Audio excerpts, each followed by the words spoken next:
Hi అండి అందరికీ, నేను మీ ఆన్సియా. మై ఓన్ రెసిపీ ఛానల్కి స్వాగతం. ఈరోజు వీడియో ఏంటి అంటే సాంబార్ నా స్టైల్లో నా రెసిపీలో ఎలా చేస్తాననేది మీకు చూపిస్తాను. చాలా అంటే చాలా టేస్టీగా ఉంటుంది. మీరు వీడియో మొత్తం స్కిప్ చేయకుండా చూసి ఈ ప్రాసెస్లో మీరు ఒకసారి చేసి చూడండి, మీకు 100% నచ్చుతుంది. ప్రాసెస్ స్టార్ట్ చేద్దాం రండి. దానికంటే ముందు ఈ నా రెసిపీలో సాంబార్ చేయడానికి నేనేమేమి అయితే తీసుకుంటానో పదార్థాలు అది ఒకసారి చూద్దాం. ఒకసారి ఇక్కడ చూడండి. దీనికి కావాల్సింది ఏంటి అంటే పప్పు ఉడకబెట్టి పెట్టుకోవాలి, ప్లస్ చింతపండు నానబెట్టి పెట్టుకోవాలి, తర్వాత ములక్కాయలు, వంకాయలు, పచ్చిమిర్చి, ఉల్లిగడ్డ, టమాటా, బెండకాయలు. ఇక్కడ ఒక విషయం తెలుసుకోవాల్సింది ఏంటి అంటే ఇప్పుడు మన సాంబార్ చేయడానికి ములక్కాయలు అనేది కంపల్సరీగా ఉంటేనే బాగుంటుంది. ఈ ములక్కాయలు కాకుండా ఏమేమి వేసుకోవచ్చు అంటే ఇందులో సొరకాయ వేసుకోవచ్చు, దోసకాయ వేసుకోవచ్చు, వంకాయ, దొండకాయ, బెండకాయ ఇవన్నీ కూడా వేసుకోవచ్చు. ఈ ములక్కాయ కాకుండా ఏదైనా 1-2 వేసుకుంటే సరిపోతుంది. అంటే ఈ 5-6 ఐటమ్స్లో ఇవి ఏదైనా 1-2 వేసుకుంటే సరిపోతుంది. నేనైతే బెండకాయలు, వంకాయలు ఎక్స్ట్రాగా తీసుకున్నాను. ఇంకా మామూలుగా ఈ టమాటా, ఉల్లిగడ్డ, పచ్చిమిర్చి అంటే కామన్ అనమాట. ఇంకా ఈ పప్పు విషయానికి వస్తే ఈ పప్పు అనేది క్వాంటిటీని బట్టి, అంటే మనం చేయాల్సిన సాంబార్ ఎంతైతే ఉంటుందో దాన్ని బట్టి మనం ఇది ఉడకబెట్టుకోవాల్సి వస్తుంది. నేనైతే ఒక కుక్కర్ గ్లాసుకి సగం గ్లాసు అయితే ఉడకబెట్టాను. మా ఇంట్లో 4 మెంబర్స్ ఉంటారు. క్వాంటిటీ వచ్చేసి ఈ బౌల్లోకి అంటే ఒక 2 లీటర్ల సాంబార్ చేయడానికి కుక్కర్ గ్లాస్ తోటి 1/2 గ్లాస్ పప్పు అయితే సరిపోతుంది. అలా కాకుండా కొంతమంది ఇంట్లో మెంబర్స్ ఎక్కువ ఉంటారు కదా, ఒక 6-7 మెంబర్స్ లేదంటే 10 మెంబర్స్ ఇట్లా ఉంటారు కదా. అట్లాంటి వాళ్ళు ఏంటంటే ఈ పప్పు క్వాంటిటీని డబల్ చేసుకోవాలి, ప్లస్ ఈ బౌల్ని కూడా పెద్ద బౌల్ పెట్టుకోవాలి. ఈ రెసిపీ మొత్తం సేమ్ ఉంటుంది, కానీ ఇందులో వేసే మనం ఈ పదార్థాలు అనేవి డబల్ అవుతుంటాయి అన్నమాట. అదొకటే తేడా. అది చూసుకొని మీకు ఎంత కావాలి అనేది. నేనైతే 2 లీటర్స్ రెసిపీ చెప్తున్నాను. 4 మెంబర్స్కి 2 పూటలకు సరిపడా రెసిపీ నేను చెప్తాను. దానికి మీరు ఒకవేళ ఎక్కువ మంది ఉంటే డబుల్ చేసుకోండి. ఇంకా ఇందులో వేయడానికి మనకు ఏమేమి కావాలో చూడండి ఒకసారి. కారం కావాలి, పసుపు, కరివేపాకు, అల్లం వెల్లుల్లి పేస్ట్, ఉప్పు, తర్వాత ధనియాల పౌడరు, మెంతుల పౌడరు, పోపు పెట్టుకోవడానికి పోపు గింజలు, తర్వాత ఎండుమిర్చి, ఇది వచ్చేసి సాంబార్ పౌడరు. ఇవి కాకుండా ఎల్లిపాయలు కూడా మనం పోపులో వేసుకుంటే మంచి స్మెల్ వస్తాయి అన్నమాట. అదొకటి ఎక్స్ట్రా యాడ్ చేసుకోవాలి. ఇప్పుడు చేసే ప్రాసెస్ చూద్దాం. ఇప్పుడు ఏంటి అంటే ఈ పప్పు ఉంది కదా, ఆల్రెడీ ఉడకబెట్టి పెట్టాను నేను. దీన్ని మిక్సీ పట్టి రెడీగా పెట్టుకుందాం. ఈ ప్రాసెస్ అనేది స్టార్ట్ చేస్తున్నాను.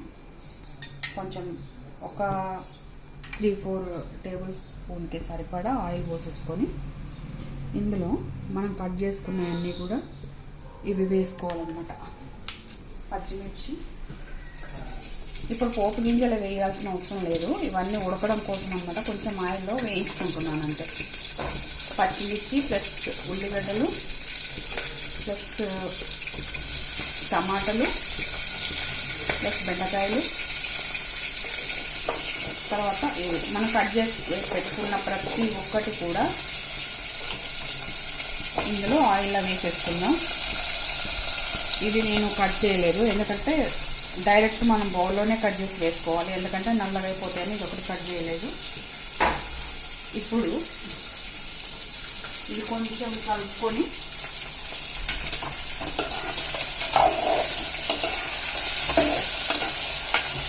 ఇది మరీ మగ్గేంత వరకు వెయిట్ చేయాల్సిన అవసరం లేదు. జస్ట్ వేయగానే ఇట్లా కలిపేసుకొని ఇప్పుడు ఇందులో వేయాల్సిన పదార్థాలన్నీ వేసేద్దాం. నేను చెప్పినట్టు ఒక 2 లీటర్స్ సాంబార్ కోసం నేనైతే ఒక 2 స్పూన్లు కారం వేస్తున్నాను, సరిపోతుంది. ఇంకొంచెం స్పైసీగా కావాలనుకున్న వాళ్ళు ఎక్కువ కూడా వేసుకోవచ్చు, ఒక హాఫ్ వరకు ఎక్కువ వేసుకోవచ్చు. అట్లనే 2 స్పూన్ల సాల్ట్, ఎందుకంటే ఇది లిక్విడ్ కాబట్టి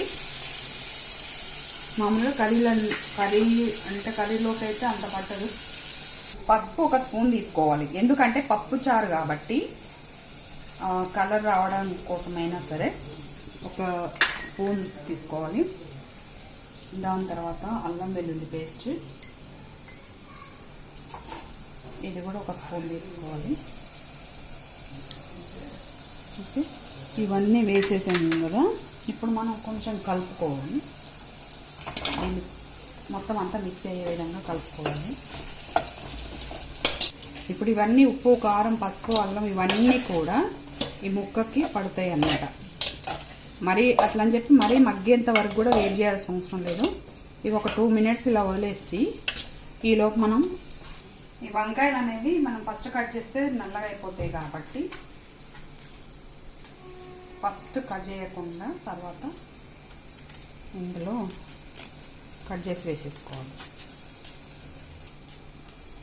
ఇలా వేసుకొని ఇది ఒక రౌండ్ కలిపేసుకుందాం.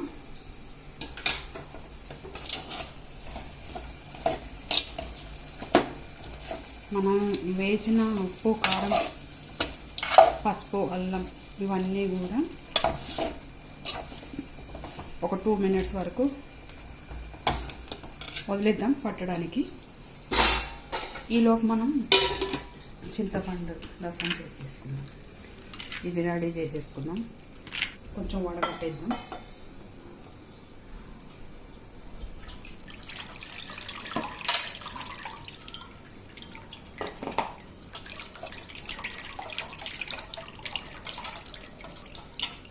టూ మినిట్స్ దాటిపోయింది. ఇది కొంచెం ఉప్పు, కారం అంతా పట్టి ఉండొచ్చు, చూద్దాం.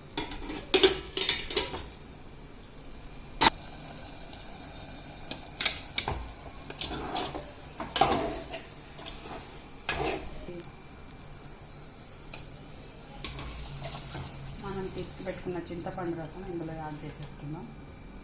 ఈ విధంగా యాడ్ చేసుకున్న తర్వాత ఇప్పుడు నెక్స్ట్ ఏంటి అంటే కరివేపాకు ఉంది కదా, ఇది ఆఫ్ వేసేసుకుందాం. ఆఫ్ పోపులోకి అనమాట. కరివేపాకు ఈ కాడలు కూడా వేస్తే దీని ఫ్లేవర్ అనేది ఇందులోకి వచ్చేస్తుంది. ఇది పోపుకి పెట్టుకుందాం. దాని తర్వాత సాంబార్ మసాలా ఒక 1.5 వేసుకోవచ్చు, 2 లీటర్స్ కదా. తర్వాత జీలకర్ర మెంతుల పొడి, ఇది 1 స్పూన్ వేసుకుందాం.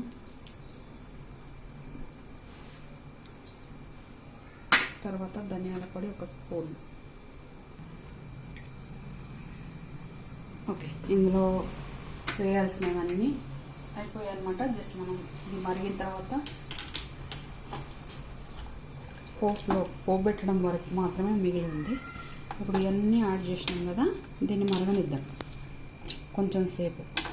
ఈలోపు మనం ఏంటి అంటే ఉడకబెట్టి పెట్టుకున్న పప్పు ఉంది కదా, అది మిక్సీ పట్టిద్దాం. ఇది మొత్తం కూడా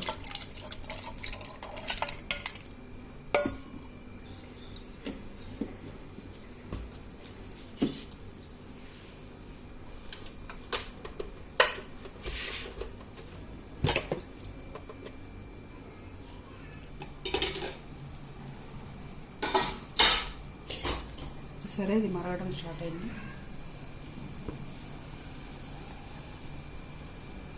ఇందులో ఈ పప్పు యాడ్ చేసుకొని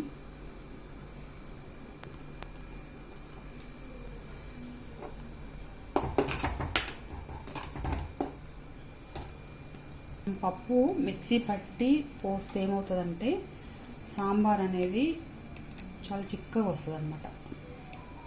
చూడండి, ఇలా చిక్కగా వస్తుంది. వాటర్ యాడ్ చేసుకోవాలి.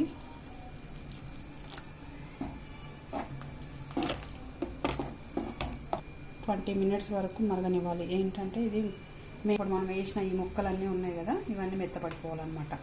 ఇందులో వేసిన ఆనియన్ కూడా ఉంది కదా, ఈ ఆనియన్ కూడా మెత్తపడాలి. అప్పుడు ఇది కంప్లీట్ అయిపోయిందని వద్దు. ఓకే, అప్పుడు మనం పోపు పెట్టుకుంటే సరిపోతుంది. ఇక్కడ చూడండి పొంగు వస్తుంది. మనం అన్నీ వేసేసినాం కదా నిమ్మకు. ఈ పొంగు వచ్చినప్పుడు మాత్రం కొంచెం జాగ్రత్తగా, ఎందుకంటే ఇదంతా పోకూడదు. ఇదంతా పోయింది అంటే మాత్రం మనకు సాంబార్కున్న టేస్ట్ అంతా కూడా మారిపోతుంది, తగ్గిపోతుంది అన్నమాట. కాబట్టి పొంగు వచ్చినప్పుడు ఇలాగ చూసుకొని దాన్ని పొంగనీయకుండా కలుపుకొని, ఇంకా నెక్స్ట్ ఏంటి అంటే సిమ్లో పెట్టేసుకోవాలి. స్టవ్ని కంప్లీట్గా సిమ్లో పెట్టేసుకొని దాన్ని ఇలాగా ఒక 20 మినిట్స్ అలాగ వదిలేసేయాలి. అప్పుడు ఏమవుద్దంటే ఇందులో ఉన్న మనం వేసిన ఇవి ఉన్నాయి కదా, వంకాయలు, ఉల్లిగడ్డలు, టమాటాలు, ఇవన్నీ కూడా నెమ్మదిగా మగ్గిపోతాయి అన్నమాట. మగ్గిన తర్వాత ఒక 20 మినిట్స్ తర్వాత పోపు పెట్టుకుంటే సాంబార్ రెడీ అయిపోతుంది. ఓకే, మరిగిపోయింది. అవన్నీ కూడా ఉడికినాయి.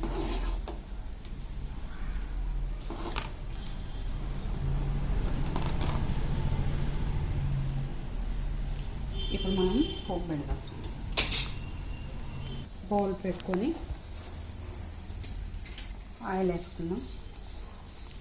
తర్వాత పోపు గింజలు వేసుకుందాం.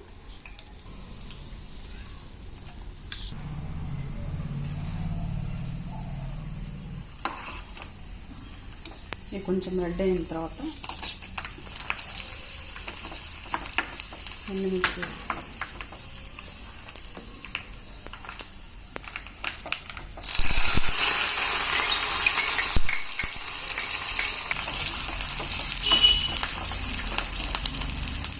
పోపు రెడీ అయిపోయింది. ఇందులో యాడ్ చేద్దాం.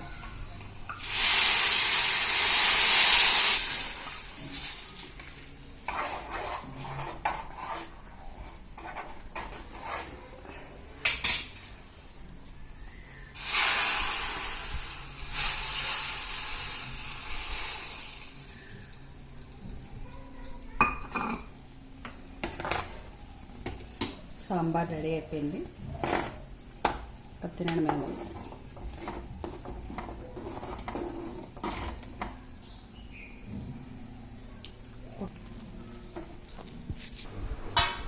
సాంబార్ రెడీ అయిపోయింది. మనం ఇప్పుడు టేస్ట్ చేయొచ్చు.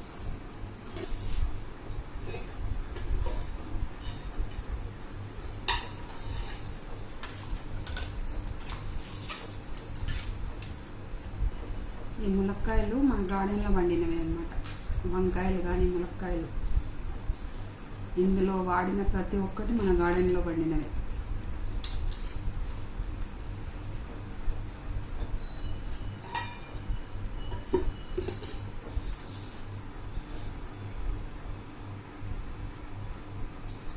ఇది ఫ్లేవర్ కోసం వేసిన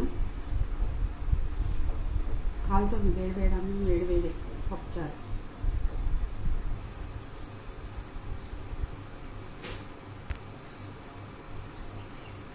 చెప్పాలంటే సూపర్, అమృతం లేకుండా. ఎందుకంటే అదృష్టం ఏముందా అనిపిస్తుంది ఇట్లాంటి ఫుడ్ తిన్నాక.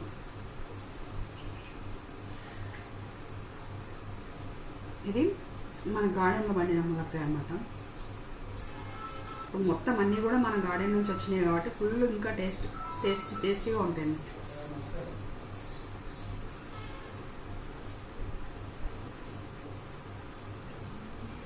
చాలా బాగుందండి. మీరు కూడా ఈ రెసిపీని ట్రై చేయండి. 100% మీకు నచ్చుతుంది. ట్రై చేసిన తర్వాత ఎలా ఉందనేది నాకు కామెంట్ సెక్షన్లో చెప్పండి. అట్లాగే ఈ వీడియో కనుక మీకు నచ్చినట్లయితే ఉంటే వెంటనే లైక్ చేయండి, మీ ఫ్రెండ్స్కి షేర్ చేయండి. ఇంత మంచి రెసిపీని మీ ఫ్రెండ్స్కి కూడా పరిచయం చేసిన వాళ్ళు అవుతారు. అలాగే ఇప్పటివరకు మన ఛానల్ని సబ్స్క్రైబ్ చేసుకోకపోతే వెంటనే సబ్స్క్రైబ్ చేసుకోండి. అలాగే పక్కనే ఉన్న బెల్ ఐకాన్ని ప్రెస్ చేసి ఆలని కూడా క్లిక్ చేయండి. ఇలాగే నేను ప్రతి ఒక్క రెసిపీ కూడా నేను వీడియో చేసి పెడుతూ ఉంటాను. ప్రతి ఒక్కటి కూడా మీకు నోటిఫికేషన్లో వస్తుంది. ఓకే, ప్రతి వీడియో కూడా మీరు చూడవచ్చు మిస్ కాకుండా. Thank you. బాయ్.